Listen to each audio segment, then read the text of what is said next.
Welcome to Movie Oubliette, the film review podcast for movies that most people have mercifully forgotten. I'm Dan. And I'm Conrad, and in each episode, we drag a forsaken film out of the oubliette, Discuss it and judge it to decide whether it should be set free or whether it should be thrown back and consigned to oblivion forever.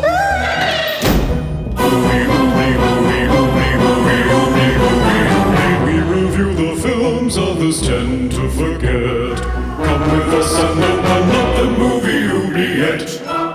Hello and welcome to episode 168 of Movie Oubliette, the equator-straddling podcast for forgotten fantastical films with me, Conrad, playing with a Steam Deck in Cambridge, UK. Oh, okay. And me, Dan, inundated with figs in Melbourne, Australia.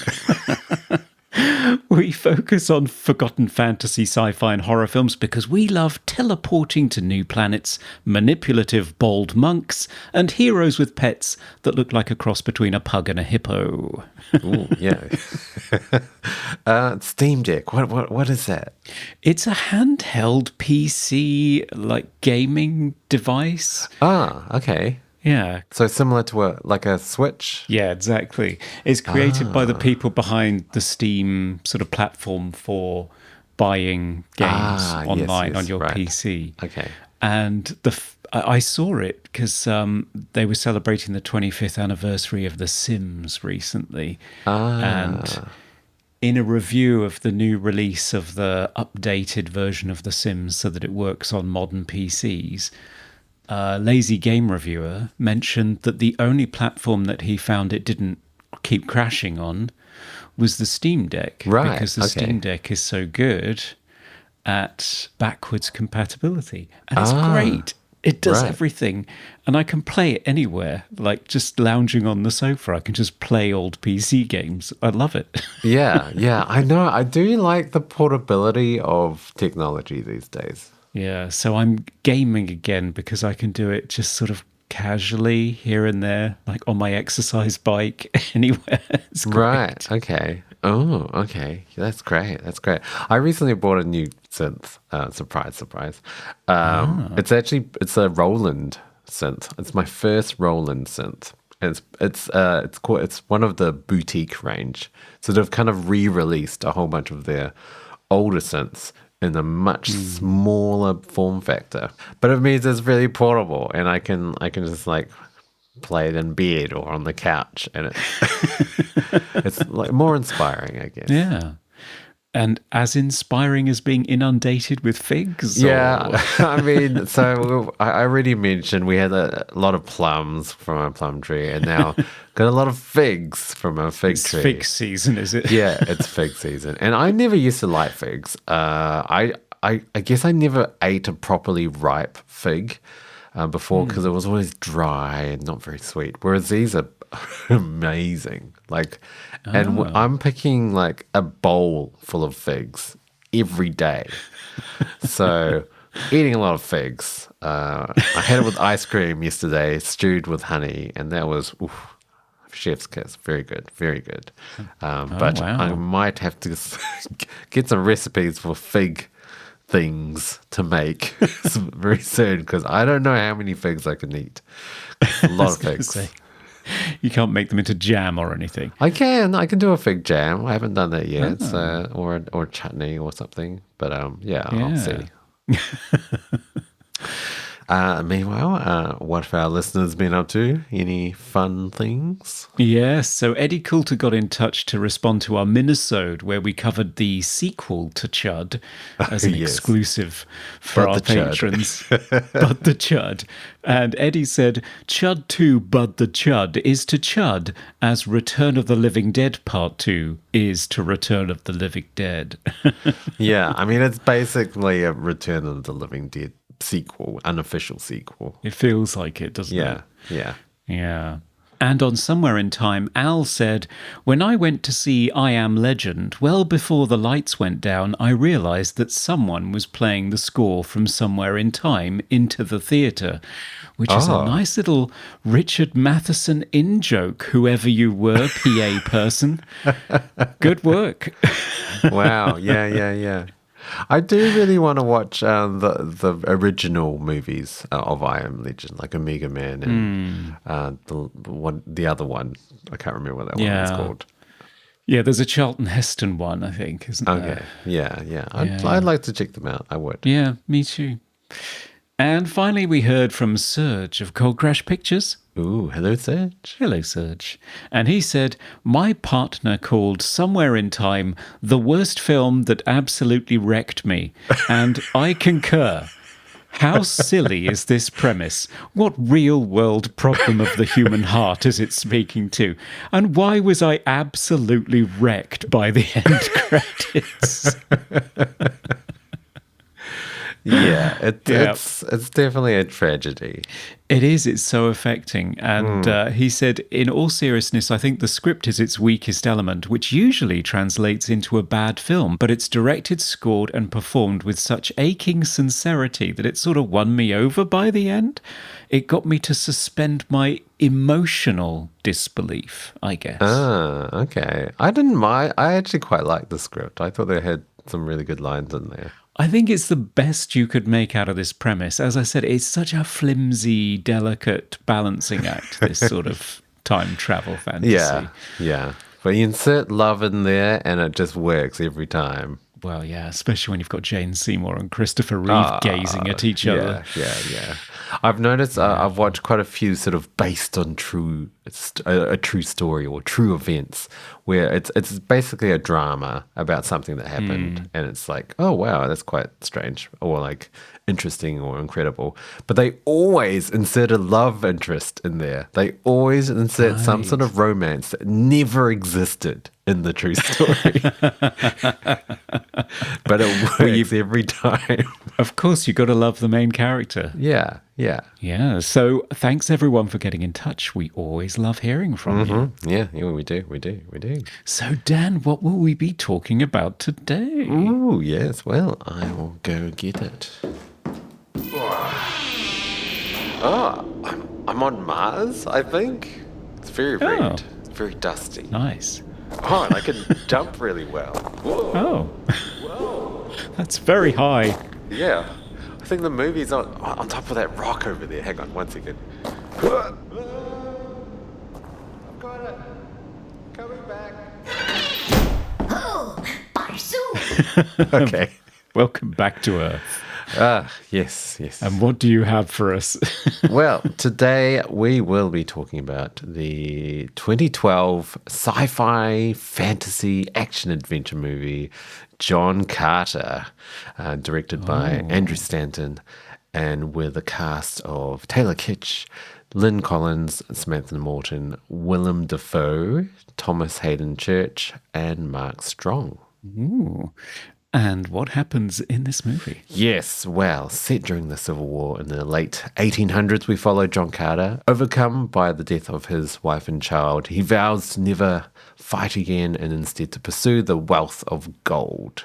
During a skirmish involving the Confederate Army and the Native Americans, he stumbles on a mysterious cave and even more mysterious blue light emitting amulet, which inexplicably transports him to Mars. There he is faced with being able to jump really, really far. Four-armed, green-tusked aliens called Tarks, and the Princess Deja, who is set to wed the tyrannical leader of the warring enemy of her people, Sab-Than. Will our reluctant hero ever get back to Earth, or will he have to solve a planetary war single-handedly? We'll find out after the break. We will.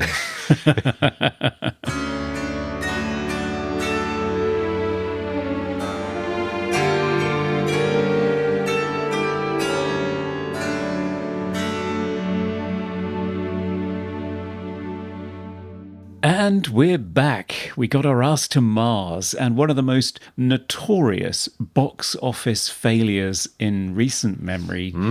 Dan, had you seen this one before? Yeah, I had seen it. I hadn't seen it at the time, but I did watch it like a few years ago for the first time, and I was confused because it's a pretty decent film. Like, I don't know why it flopped so badly when it came out. And it's based on a story that's like 100 years old at the time. Yeah. The original idea of John Carter was written by Edgar Rice Burroughs in a story, A Princess of Mars, which I think the original story was just published in a magazine, All Story magazine, in February of 1912. And he had a pseudonym as well. He was Norman Bean, because I think he was a bit ashamed of writing science fiction. But it became a big hit. Yeah. And he did end up writing a series of books. But that was, 1912 with its original publication, and I think the first book came out in 1917. So it's like 100 years in the making, because this movie came out in 2012, which is pretty incredible. It is, yeah. So it was released on the 9th of March 2012, which was to mark the centenary of the original character's appearance in that magazine, that serialized magazine. And it grossed 284 million worldwide on a 264 million budget, and estimated marketing costs of 350 million. Whoa. Disney took a $200 million write-down within 2 weeks of the release, and it is still, adjusted for inflation, the biggest box office bomb of all time. Wow. Yeah. Wow. Ahead of The Lone Ranger in 2013, The Marvels of 2023, The 13th Warrior from 1999, and Mortal Engines of 2018. But I mean, it hovered around in the charts for about 16 weeks. When it opened, it did land in second place behind The Lorax. Oh, right. I don't know. Okay. To my mind, I think it's because March is such a weird time to release this movie. It feels like a summer movie, whereas March, April time in this country is sort of Easter, half-term holidays. It's kids' animation, so the Lorax feels more appropriate in keeping. Yeah. So I saw this on Blu-ray around the time, and like you, I was baffled as to why there was such animosity towards it, because all of the discourse around this was massive bomb, failure, embarrassing, shame. It's like they were paraded through the streets and pelted with rotten lettuce. It really was vehemently hated, this movie. And I don't quite understand why. Yeah, I mean, it does have a lot of similarities to other movies like Dune and Star Wars. But it's again one of those times where this story's older than all of that. It's the same thing with that movie Solomon Kane that we talked about. Yeah, I was thinking that. It's older than Van Helsing and all of those other sort of very similar properties. If anything, John Carter inspired Star Wars. Like, there are so many sort of similarities with the princess, like Princess Leia and Princess Deja, and you've got this kind of outsider that comes in and just, stops the war between these huge countries of people, I guess. There's no water, so I guess there are no countries. Yeah. I don't know. I don't know how you would describe them. Yeah, I think it's races and very much divided along the lines of colours. They're referred to as green men and red men, and yeah, there's a touch of the eugenics about Edgar Rice Burroughs, unfortunately, but they've not really gone with that in this movie. It's much more based on tribal groups or warring nations rather than it being based on race necessarily. Yeah, I mean, I do feel like the sort of more human Martians are generally white people, I guess. Yeah, with red tattoos or something. Yeah. I mean, it's like they've taken sort of the Roman Greek aesthetic, the ancient Roman Greek aesthetic and the Egyptian aesthetic. It's sort of an ancient look to the people and just like kind of mashed it all together into this kind of hodgepodge of all civilizations. Yeah. Which I kind of liked. It had much more of a fantasy element to it rather than science fiction. Obviously it's set on Mars, it's science fiction, but it did feel much more like almost like a Conan the Barbarian type story. Yeah, you're absolutely right. And I hadn't realized this until I read a bit about it, which is there is this whole theory that this is a separate genre of its own that's called planetary romance. So it's not science fiction or even space opera, which is Star Wars and so on, more the Flash Gordon branch of the genre. Sure. It's not interested in hardware, in spaceships, in laser battles. It's more interested in the traditional sword and sorcery and swashbuckling adventure and rescues and so on, which Star Wars has a bit of as well. Star Wars is a little bit of a unique mix of the two. Yeah, sure. But it's basically a sword and sorcery thing, but just with sci-fi elements, which I always remember thinking when I watched Krull as a kid. Yes. I watched it and thought, this is a weird mix. How is this like a bit of a sci-fi movie with invading aliens, but it's also magic and princesses and warring factions? The guy from one family and the girl from another are marrying to try and settle the peace. And you think, this is odd and unique, but actually it's all stemming from Princess of Mars, which predates all of them. So yes, exactly like when we did Solomon Kane, the reason why so much of it feels redundant and over familiar is because everybody else has raided the kitty before this got adapted. Yeah. And I think that's probably one of the problems that Disney faced, is they were trying to shift away from the 90s, 80s movie star era where you would go and see the latest Julia Roberts film, to the intellectual property era where you go and see the latest movie in whatever franchise and who cares who's in it.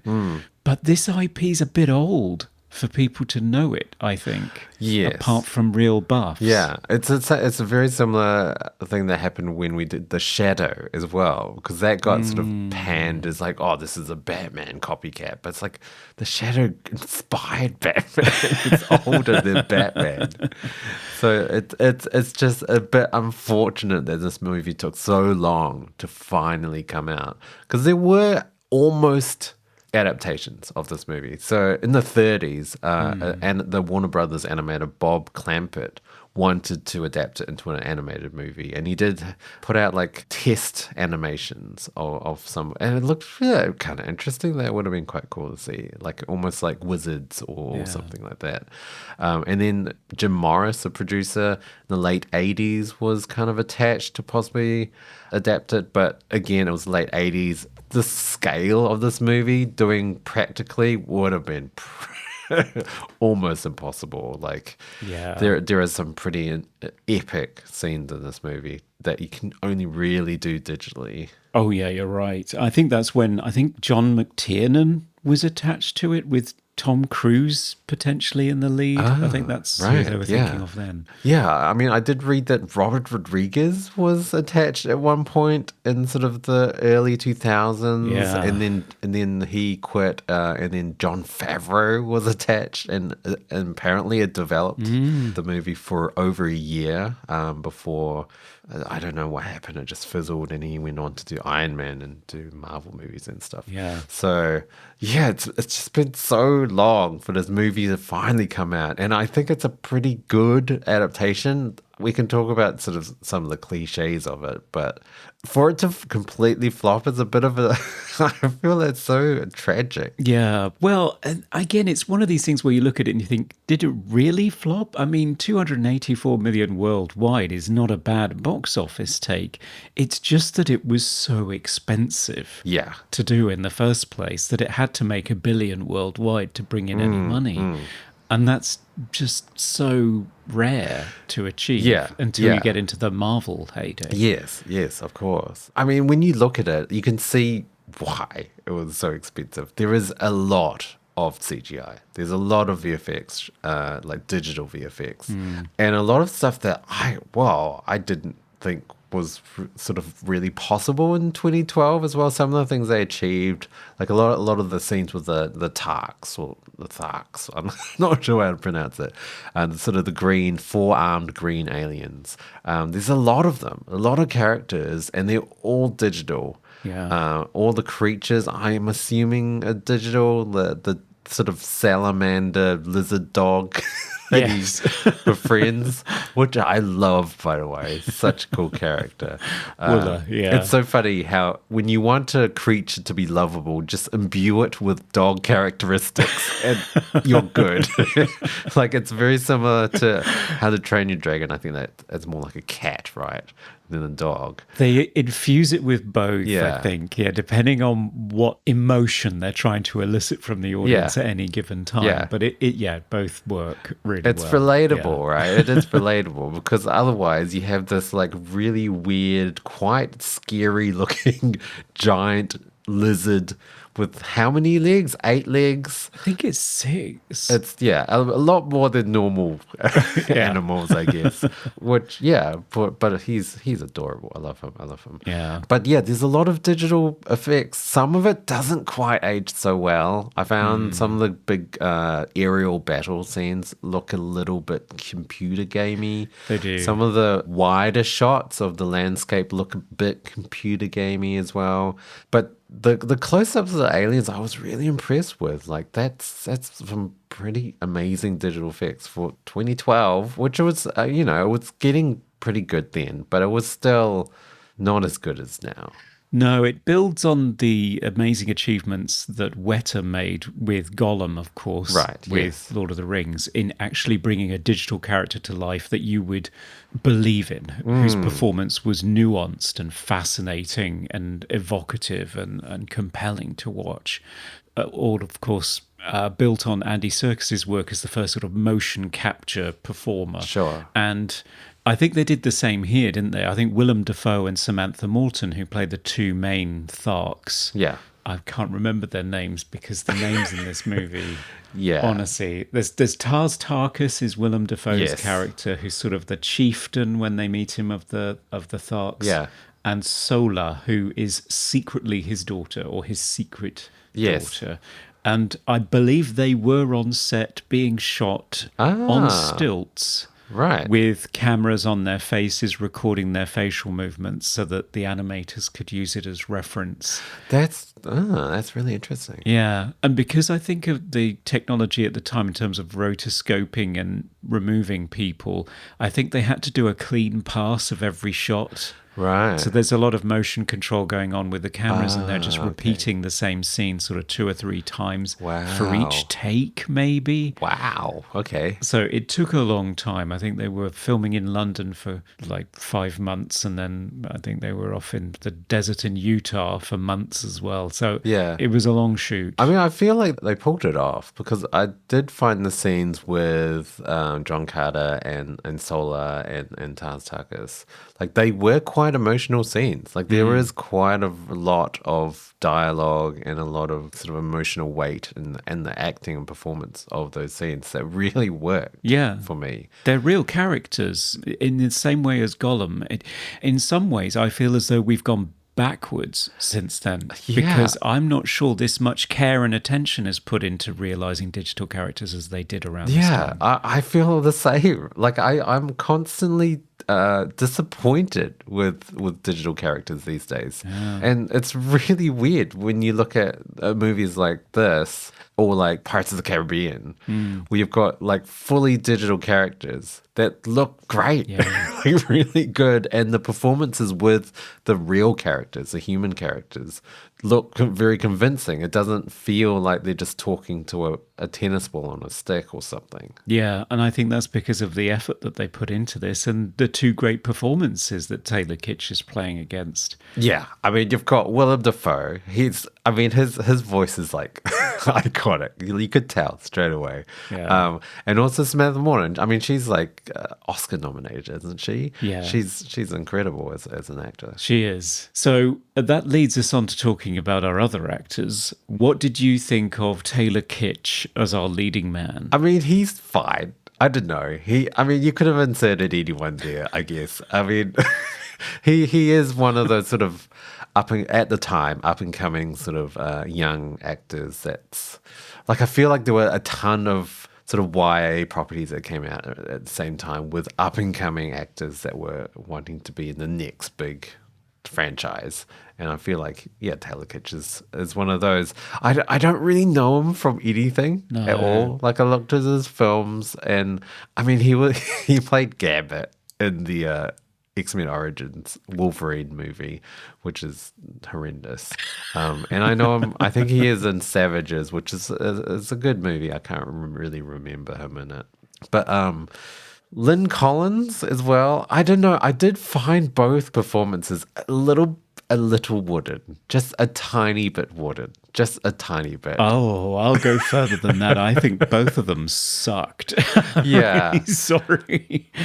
I think both of them are well, he's a charisma vacuum. Right. And it's weird because Andrew Stanton, the director, talks about hiring him on the basis of how compelling he was in Friday Night Lights, which is a series I've not seen. Oh, okay. I haven't seen that. And said that, your eye is drawn to him and you're sort of really compelled to find out what happens to him next.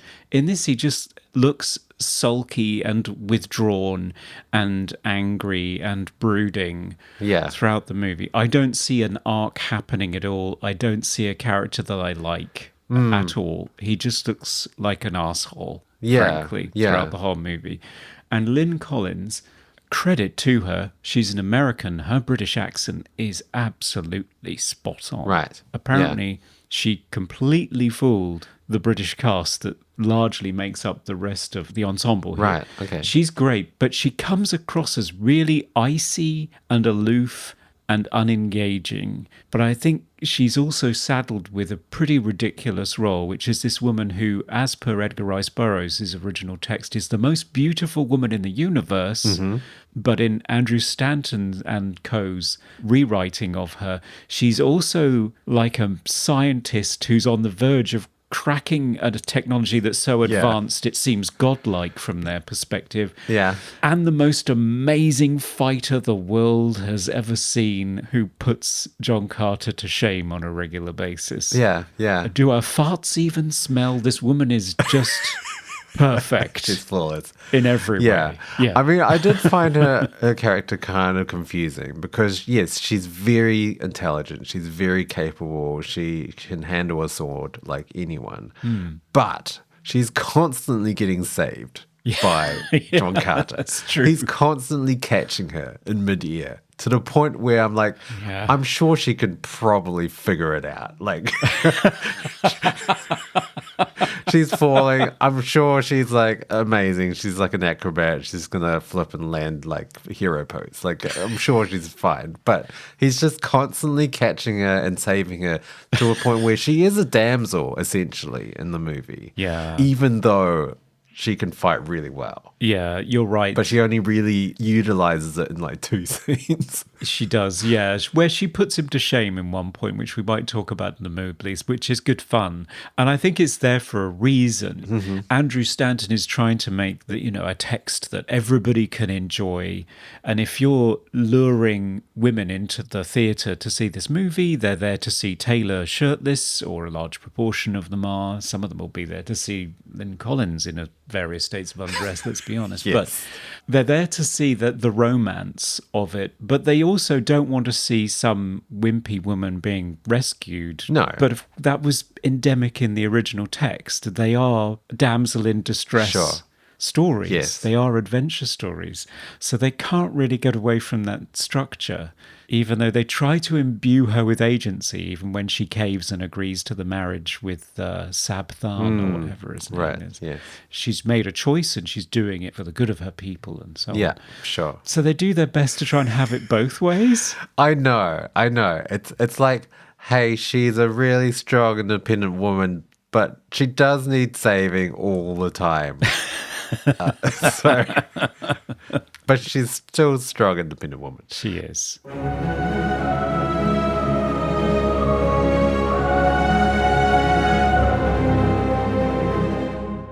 I wanted to talk about some of the other characters. So we've got Mark Strong playing one of the Ferns. So these are like these immortal beings that live on Mars, and you find out later on that a big twist, I guess, or like spoilers, that they are essentially controlling or managing Mars. So they're managing the war and the battles and the people by inserting themselves into, very similar to what's happening in the world right now, where they're the deep state, Dan.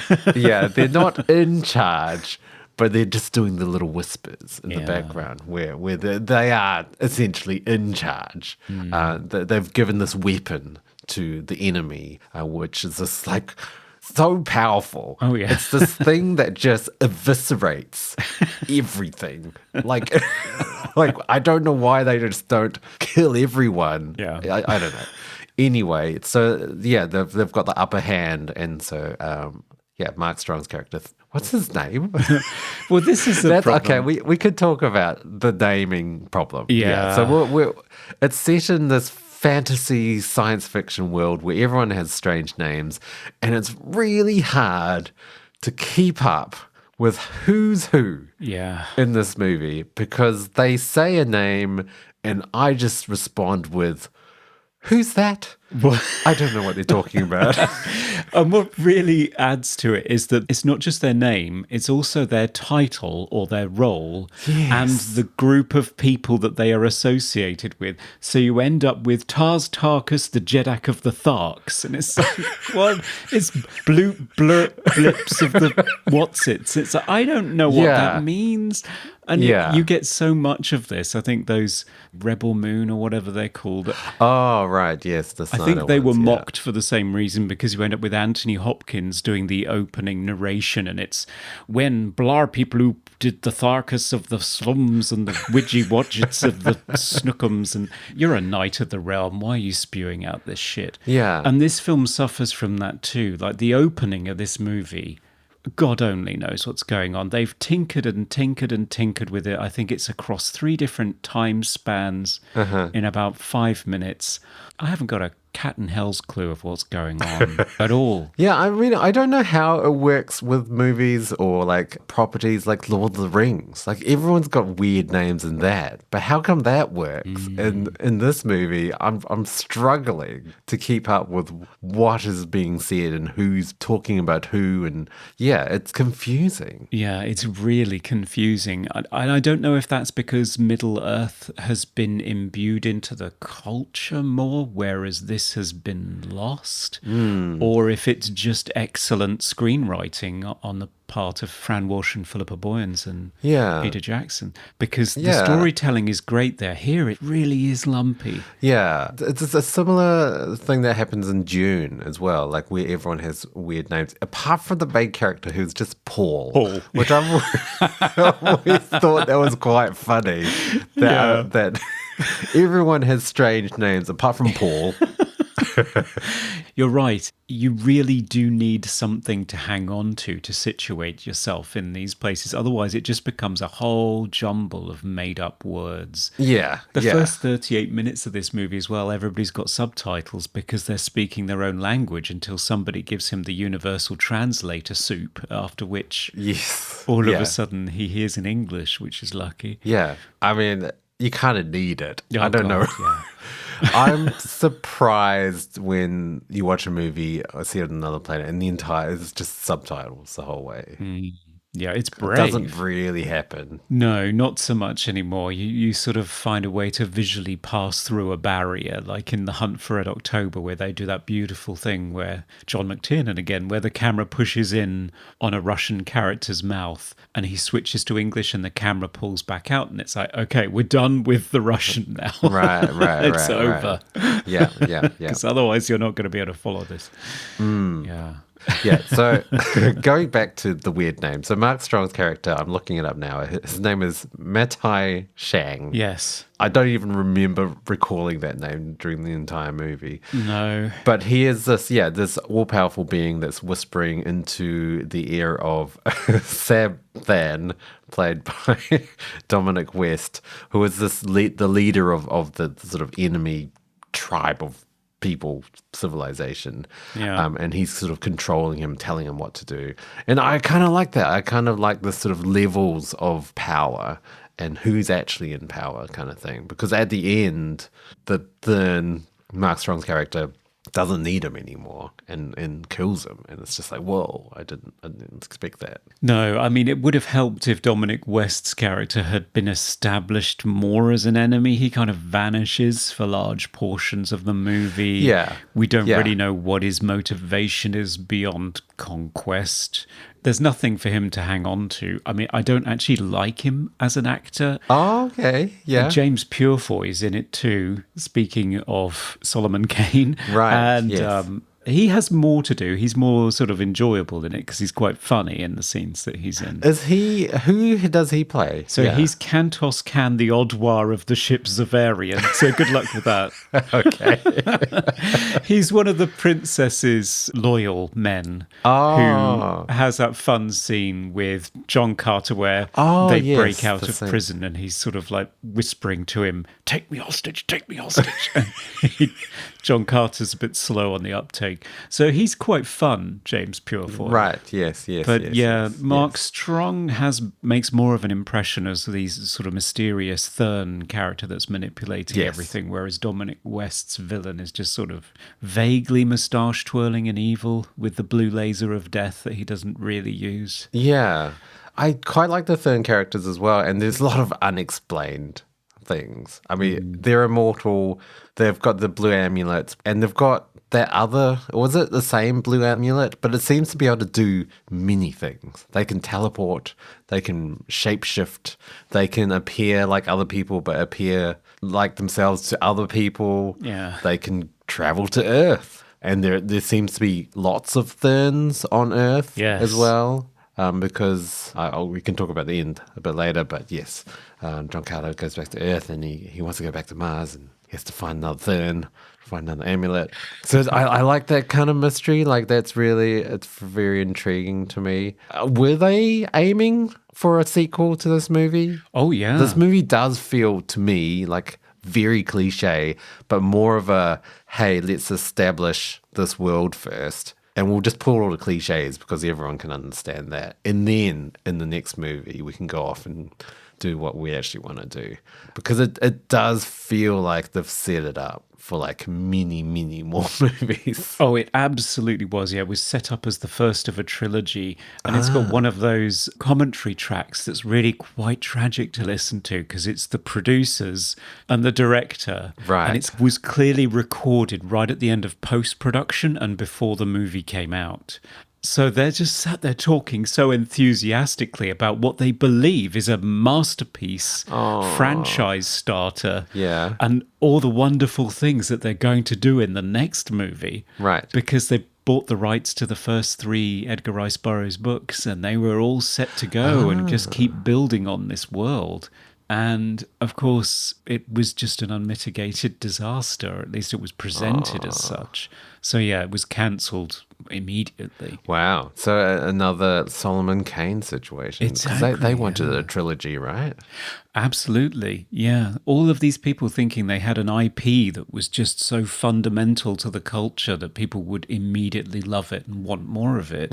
But it turned out that Disney had just backed the wrong horse. But, of course, the thing that Favreau went on to do next, Iron Man, would show them the right path because Marvel turned out to be incredibly profitable for them during phases 1, 2, and 3. Yeah, for sure. Now it's time for Random Trivia. Okay, it's trivia time. Conrad, what juicy tidbit has been teleported or telegrammed to you today? Well, it's a very British one. So this was shot in London, apart from the location shooting, all in Utah. And when they needed a space to house the set for the temple that she gets married in at the end of the movie, and there's the beginning of the big battle scene in the finale, there wasn't a studio space big enough for it in the UK at the time. So they actually filmed it inside an abandoned Woolworths distribution centre. Just on the outskirts of London, because Woolworths, a much beloved British chain of retail stores, had just tanked in 2009. So all of its buildings were now empty. So it was shot in a Woolworths building. Right. Is Woolworths like a department store? So it was a retail chain that it was sort of like a newsagent's, but also with sweets and clothes and toys and videos and music CDs. And of course, Amazon just killed it. Killed it dead. Right. Yeah. All right. That's our trivia. It is.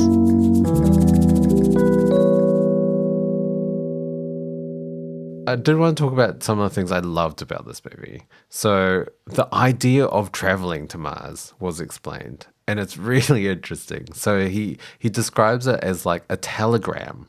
So he's essentially a copy of himself. Yeah, that's So weird, isn't it? sent his sort of soul or like being into a copy of himself on Mars, while his original body is just, I don't know, dormant on Earth, just passed out. Yeah. And his being is now on Mars as this copy. It's really interesting. It is. It's bizarre. And his nephew, Edgar Rice Burroughs, is Right. left holding the bag, guarding his motionless, soulless body, I guess, in a crypt. Yeah. After he's apparently faked his own death. Yeah, I don't know. It's not really explained in any great detail. It's just sort of dropped there and left. And so I was intrigued by it and wanted to know more. Yeah. And how that would play out. But they didn't really go there. I thought it was a great concept though, because they could have just gone with like, oh, he's just teleported to Mars. That's the easy route to go with. Like, it's a magical amulet, just teleports people. But yeah, the sort of copy idea is really interesting. Yeah. Another thing I did love about this movie is when John does arrive on Mars, he realizes he is essentially Superman. He's like Clark Kent. So Clark Kent is normal on Krypton, but when he gets to Earth, everything's different. The gravity's different, and he suddenly has powers. And so John Carter can jump really far on Mars. And you think, oh, that's kind of a dumb ability, but it's really helpful in many, many situations. And it's something I've just never seen before. Yeah. Just the ability to jump really good.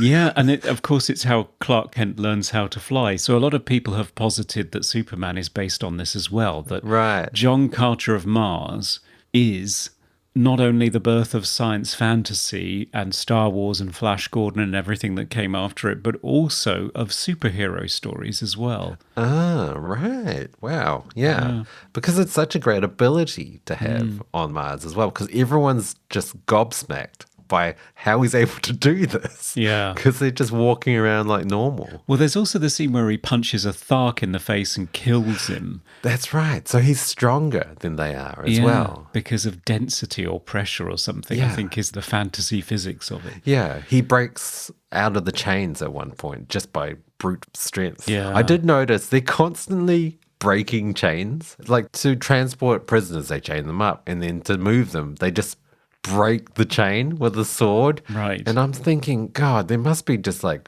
bits and pieces of chains everywhere that you can't. Why aren't you reusing these chains? Why do you have to break them every time? Just unlock the clasp. What are you doing? It's not a very sustainable approach. No, you're right. No. Yeah. But yeah, I really like that sort of aspect of John Carter being on Mars, having like extra abilities. Yeah. And again, it's something that's not, I don't know, it doesn't feel like it's explored. Or at least not in him. That's the thing that I have a problem with, is that he seems fairly unmoved by or unimpressed with anything throughout the entire movie. And yet he's supposed to be on this arc that the writers of the film have imposed upon Edgar Rice Burroughs' original piece, which is that he's this scarred character because his wife and child were murdered in some previous conflict, and that's made him wary of getting involved in conflicts again. Whereas I think there was none of that in the original book. Right. Yeah. And so they try to imbue it with this emotional arc for him to go on and to give him a renewed sense of purpose. And at the same time, I'm thinking about this character that discovers he's on another planet, discovers that he has superhuman capabilities in this environment. And on Taylor Kitsch's face, nothing, just nothing throughout the whole movie. There's like this key scene in the middle that's like the director refers to it as the turn, which is where they have this scene where he's murdering like hundreds of people single-handedly, and they're cross-cutting between that and him burying his dead wife and child. Yeah. And Michael Giacchino's score is going hell for leather with the emotion, the terrible tragedy of this, that despite this terrible thing that happened to him, he's compelled to stand up for what is right again. And I just watched it and felt nothing, just nothing at all. Yeah. I mean, I think you're right. I do think you're right. I think the arc doesn't work because it feels like a non-arc. Like I feel like all the elements are on screen, Yeah, they are. but I guess the performance of Taylor Kitsch just doesn't pull it off. No. He is this guy that has lost his family and he's just like fed up with the world. All he wants to do is find his gold and just be rich with gold. And then he lands on the planet on Mars and he's still supposed to be that sort of selfish guy, right? Intent on just gold. Yeah. And he just wants to go back to Earth to find gold. But then he does help people. Like that's the thing as well. If he didn't help anyone when he first gets to Mars, then you would think, oh, okay, he's like a despicable loser. And then you have an arc. You have somewhere to go from. But he does help people. He does sort of good deeds. And you think, oh, you're not, I don't know. There isn't a clear arc. He's kind of like middle ground all the way through until that moment you were mentioning with where he murders like hundreds and hundreds of Tarks. Yeah. And you're supposed to go, yay. Well, not yay, but sort of, oh, I don't know what you're supposed to feel. I was also confused by that scene because I thought, is he just murdering all those people that he made friends with before? But it's a different tribe, right? It's not the same tribe as Solar's and Willem Dafoe's tribe. It's a different tribe because I didn't really establish that. I thought there was only one tribe of Tarks. And No, there's more. There's factions within factions within factions. Right. And it's very, very difficult to follow. yes. If you can't really situate yourself within the story, it's going to be very hard to feel anything for it. And I think that's where I ultimately landed, which is looks pretty. I don't feel anything. Right. I did feel things. Like I also thought it's funny that we do this movie straight after Somewhere in Time because it has a similar ending where he goes on this big hero's journey. He meets the Tarks and he saves a princess and then he resolves a war and the bad guy's killed and then Mark Strong's character comes back, shoves the amulet at him and says Jasum, which is the name for Earth, and he gets whisked back to Earth, and it's just devastating. It's like Somewhere in Time all over again, where it's like, no, you can't do that. Yeah, but at least she doesn't go, Jah! No. He doesn't just stare out a window for a week and just die. No, he spends 10 years trying to find an amulet to go back to Basum. Yes. Yeah, so at least there is sort of the hopeful ending. But yeah, before then, I was just like, God damn it, movie. Don't do this to me. Yeah, that might be the one part of it that works. They try really hard to get you to care about the romance. You know, they have a proposal, they have a wedding. It's almost Shakespearean, the finale. Yeah. And then tear them apart. But I don't know, I didn't feel any kind of chemistry between these two characters at all. I did a little bit. I do agree it wasn't perfect and a bit wooden, but I wanted it to happen, I think. Right. I think on paper it would have worked. Just maybe not quite on screen, but I think it had all the right elements in there. Oh, yeah, I think on paper it has all the right elements. It's just one of those cases where you put them all together, and no matter how many reshoots you do, which they had several, and no matter how much tweaking you do, it's just not there. It's really hard to make a movie, and it's almost impossible to make a good one. And it's there's some sort of ineffable quality that just brings a movie to life. Sure. It's not here. I guess we should talk about music. Michael Giacchino, I think that's how you pronounce it. I'm not sure. Yeah, I've always said Giacchino, and I'm probably wrong. Yeah, I always do love his scores. He has this way of making it sound really huge and cinematic and epic, but with a lot of warmth. I always find his scores have a lot of warmth. Yeah, I think it's his chord progressions and his melodies, and it's so nice to hear melodies. I remember in 2009, I think I went to see Star Trek, the first of the sort of new Kelvin series of Star Trek movies. Yes. And I remember walking out of the theatre having watched the credits to see who the composer was, because I was just so thrilled after years and years of Hans Zimmer, Media Ventures, remote control, chugga, chugga, chugga, boring crap, to hear a theme that I was humming. Yeah. I was actually walking out of the theatre humming a theme. I don't think he quite manages it here with the John Carter theme, but it's good. He's got a theme for John Carter. He's got a theme for Mars, I think. Yeah. And it's big, instrumentally interesting, powerful stuff. Again, on paper, he's doing all the things he does. Yeah. But it's sort of in service of something that's not quite working. But it's right. It's beautiful music. He's always been very talented. I always love to see what he does next. Yeah, I do feel like he's one of the few current regular composers that has a sort of an older approach to music and film scoring. Like, he is very thematic. Yeah. I definitely feel like he has so many themes and so many cues.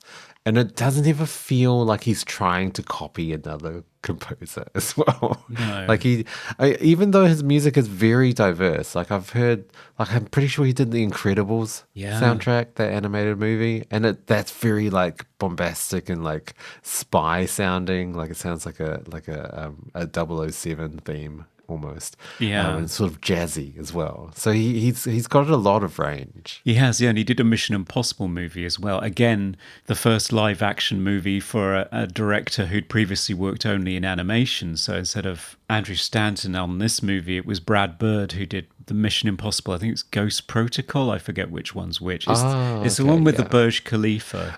So yeah, he's really good at picking up the sort of musical language and instrumental style of a particular genre, but then making music that is just pure Giacchino. You just listen to it and think, yeah, it's Michael again. It's great. yeah. I love him. Yeah. We do have to mention, Andrew Stanton, like all his other movies are animated movies. Yeah. He did A Bug's Life, co-directed it, Finding Nemo, Wall-E, and Finding Dory. And then before Finding Dory, he did John Carter. It's a big leap. So I don't know. I don't know what it's like directing an animated movie as opposed to directing a live action. Surely hugely different. Yeah, you would think so. Then there was a lot of debate at the time as to whether attempting to apply a Pixar methodology to a live action movie might have caused the overspend and the downfall, because they are so used to working on story and reworking and reanimating for years and years and years. And of course, they'd had 12 classic hits up until this point. I mean, right up until Finding Nemo, it had just been masterpiece after masterpiece after A Bug's Life, maybe not, but, you know, fantastic. And then all of a sudden, off a cliff. And I think he's directing Toy Story 5 right now. Right. But he does have another live action movie coming up. Okay. In the Blink of an Eye, a science fiction drama starring Kate McKinnon. He isn't completely in movie jail. They've let him do it again, so we shall see. Yeah. I mean, I've seen he's done a lot of episodes in TV. Right. So maybe he's, I don't know, doing that more. I don't know. Yeah. Well, he seems to think that the skills he learned on Pixar did not cause him problems on live action. In fact, he enjoyed the spontaneity of it, that you could, instead of waiting a few months to see something rendered, an actor could do it in front of you. Yeah. Okay. Or not in the case of Taylor Kitsch. Coming to you live from the movie Oubliette Theatre, it's the prestigious Mobley Awards. It's Mobley Awards time. It's where we nominate our favourite long-distance jumping parts of the film in a number of magical amulet categories. Best quote. My favourite quote in the movie comes right at the end when John Carter says, "John Carter of Mars sounds much better." Which I think is deeply ironic, because the executives at Disney didn't think that. They deliberately took "of Mars" off of the title of the movie because they thought it would frighten all of the women away.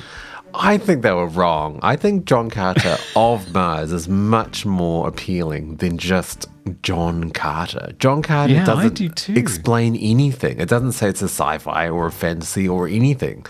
Like, it just sounds like, oh, is it an action movie? Is it a drama? Like, it doesn't have any connotations whatsoever. No, and it's the most boring name as well. It's not even an interesting name, like Lemony Snicket. You're not sort of like drawn to figure out who's John. John Carter sounds like my plumber. It doesn't sound interesting at all. Yeah, exactly. Well, my favorite quote from the movie is it's an exchange where when John Carter first introduces himself to the Tharks or the Tarks, I'm still unsure of how to pronounce their name, and he says he introduces himself as John Carter from Virginia, but they don't understand English and they mistakenly think his name is Virginia, and I love how they pronounce it as well. This is Virginia, and henceforth they just refer to him as Virginia. It's great. Yes. Best hair or costume? I have noticed in sort of these fantasy sci-fi adventure movies where there are only two options for costumes. You either go the Amazonian Roman gladiatorial Xena leather strap costumes which John Carter has gone with, or you go with robes, which June has gone with, and most of Star Wars. So Yes, that's true. There are only two costumes in these types of movies. But I mean, one costume I do want to point out is Deja's wedding dress, which is like very revealing, but it is pretty opulent. It's like silk. There's like gold bits and lots of jewels. It's very sort of ancient Egyptian looking. Yeah. And I love the way that they had to design all of the costumes so that they would complement all of her tattoos as well, because her body is covered with these red henna tattoos. Yeah, that's right.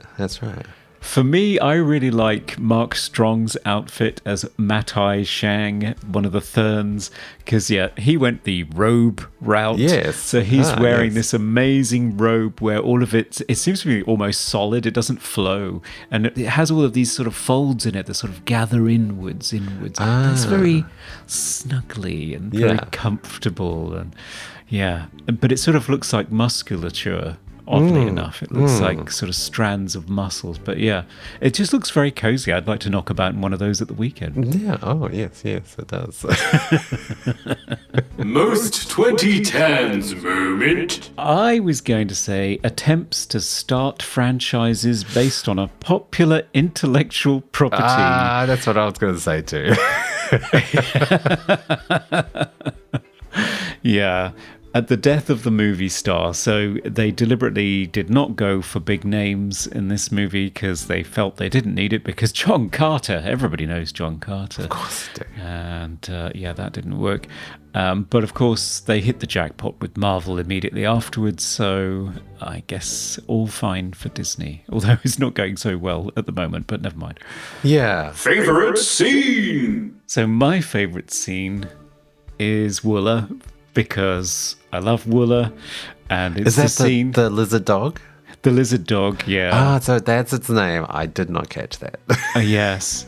He is absolutely adorable. The first time John Carter meets him, John Carter is trapped in like a pit somewhere. Yes. And this creature emerges, and it looks kind of strange and threatening.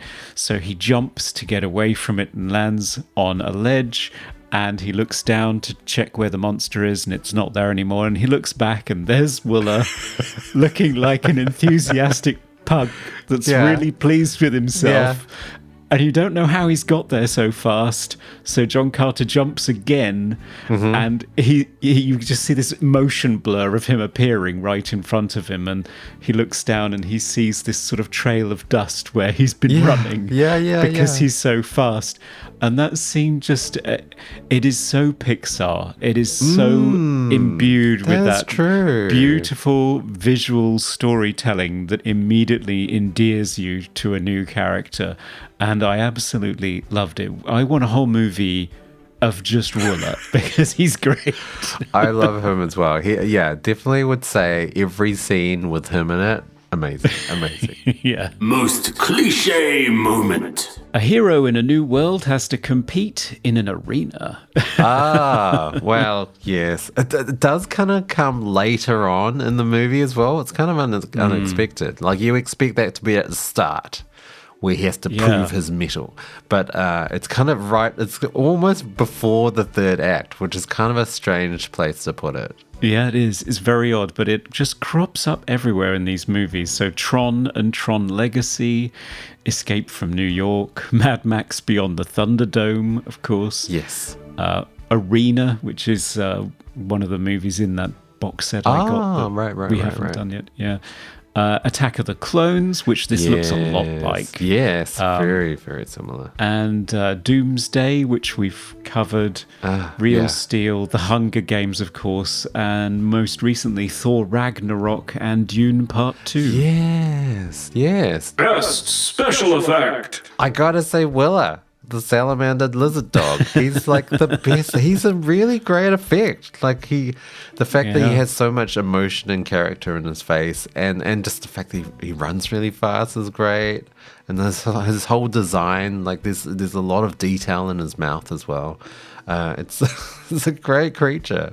Yeah, they put a lot of effort into it. All of this work was done by Double Negative in London under the direction of Peter Chang, who's the visual effects supervisor. Oh, okay, yeah. He started out on Krull, oddly enough. Oh, wow, okay, right.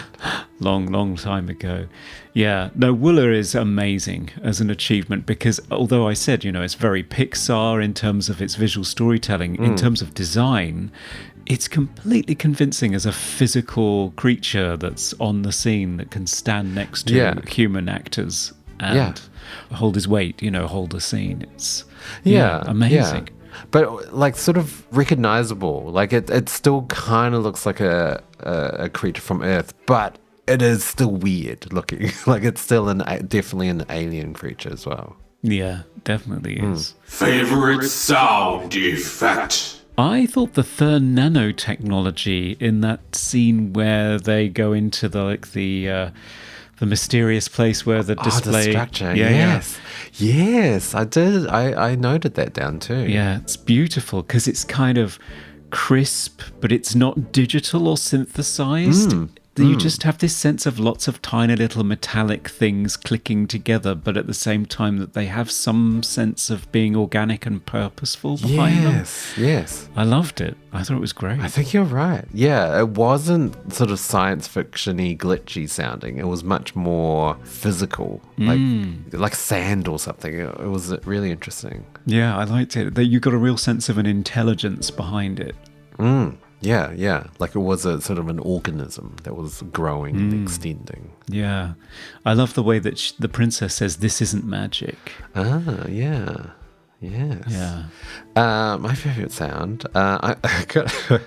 Going back to Willa, I did love Willa's sounds because they've gone with the dog sounds, but they've made them different and weird. So at one point it does bark, but it's a really meaty, textured bark. I don't know. It's very great, clever sound design where it's familiar but alien at the same time. Yeah, and it doesn't sound like it's any animal that exists. But it sounds. But it right. resembles a dog. It's like the closest thing that you immediately think of, even though it doesn't sound like a dog. Yeah. It's very, very well done, yeah. Most funniest moment. Something that you've mentioned already, actually. The scene where the princess is trying on her wedding dress, or you see her in her wedding dress for the first time, and she says, "It's traditional Z'dangan, worn by the groom's mother, I'm told. It's a little vulgar for my taste, but my opinions are about to become irrelevant." Right, yes. Wow. It's the one moment where I thought this character really came to life because you got a sense of who she was and also her keen observation and intelligence about what is going to happen to her if she becomes this man's bride. Yeah, That yeah. she will lose all autonomy. Oh, of course. Yeah, yeah. She's intelligent. She knows what's going on. Oh, yeah. She's very, very sharp and quite witty. And it's the one moment you get that, really. Yeah, yeah. My funniest moment is also with Deja. It's when John Carter's trying to make a promise to her, and so he prompts her to shake his hand, and she doesn't know what that means, so she literally does it. So she picks up his hand with her fingertips and just wiggles it around. And that's our movie. It is. Hi, this is Duncan Skiles, director of The Clofitch Killer, and you're listening to Movie Oubliette. It is Final Verdict's time. Should Disney's 2012 sci-fi epic John Carter be resurrected once more from its forgotten grave and be thrust into the energy-giving light of Mars to be adored? Or should it be eviscerated with a Martian blue laser weapon and be teleported back down into the oubliette never spoken of again? Conrad, John Carter, did it really deserve to be such a big flop? I don't think it deserved to be as lambasted as it was, and I think there was a huge narrative around this, much like Waterworld, that was all about, it going over budget and being too expensive, and what a disaster, shame on Disney. I don't think it really deserved that. It's a very finely crafted movie where a lot of effort and thought has been put into bringing this great piece of landmark science fiction to life in a faithful way that everybody could enjoy, and to set up a franchise. There's so much detail, there's so much great work in the special effects and the character animation, the performances, apart from our two leads. And that's where it falls down for me, because I'm just not emotionally engaged in this movie because the two leads are wooden as hell. And I really don't buy, well, I don't think she has an arc, but I don't buy his arc at all. And it's just needlessly complicated with all of the world building. All of it is quite alienating. So ultimately, I think the film achieved what it wanted to. I think on paper, as we've said, all the elements are there, but it just doesn't work. So on that basis, I'm going to say no. I think there are films... Ooh. I don't think it deserved the pasting that it got, but I still don't think it works. So I think it's in the oubliette for a reason, but I think I'm in the minority. Well, I really enjoyed it when I first watched it, and I was completely confused why people hated it so much when it came out. I do think revisiting it now, it does come across as very predictable and cliche, right? In terms of, if you've watched any hero's journey fantasy adventure movie, this is just recycling all of that. You're a reluctant outsider hero that comes in, falls in love with a princess, and saves the day at the end and stops a war.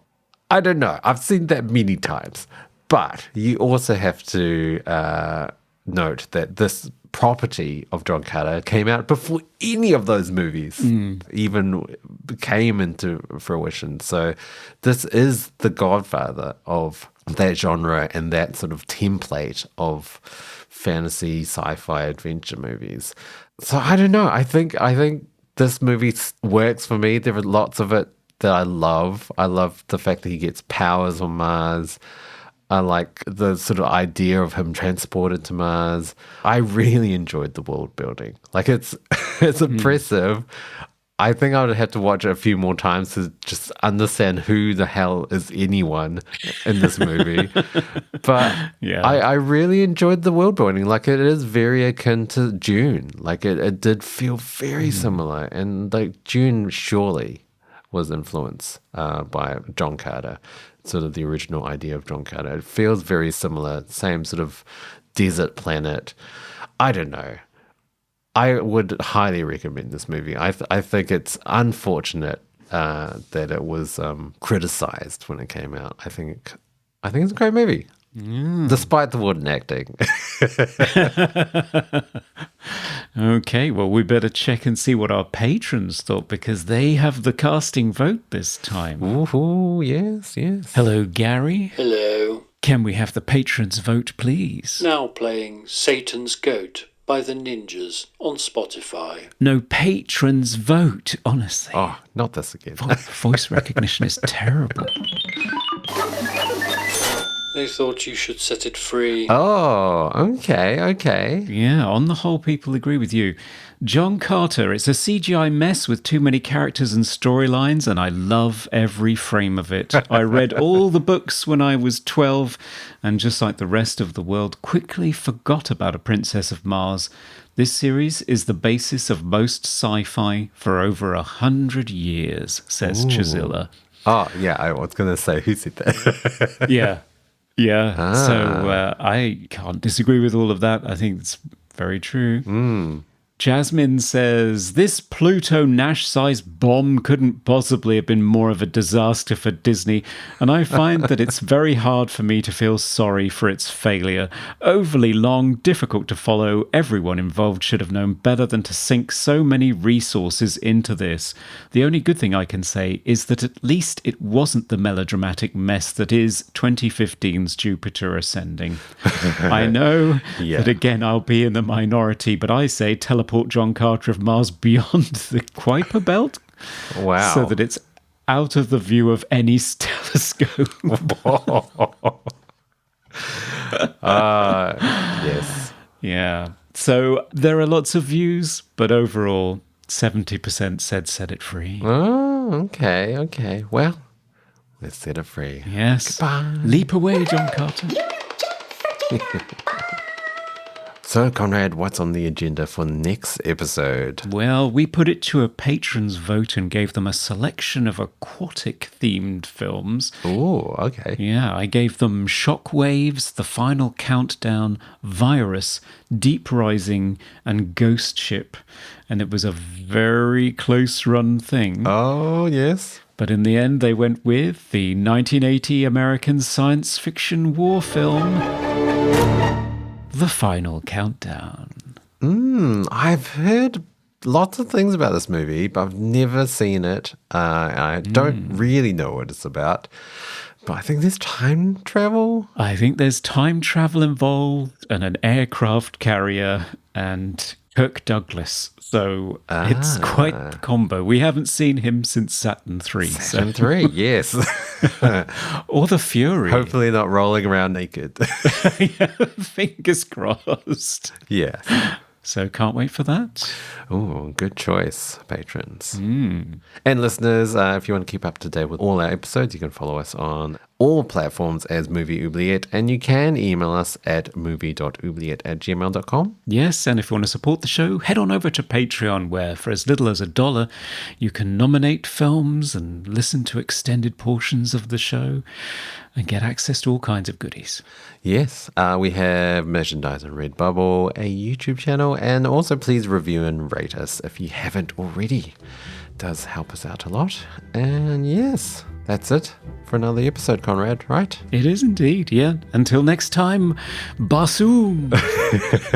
Or Jasu. Or Jassoon, yeah. Goodbye. Goodbye. We review the films others tend to forget. Come with us and open up the movie Oubliette. You let me know when it gets dangerous.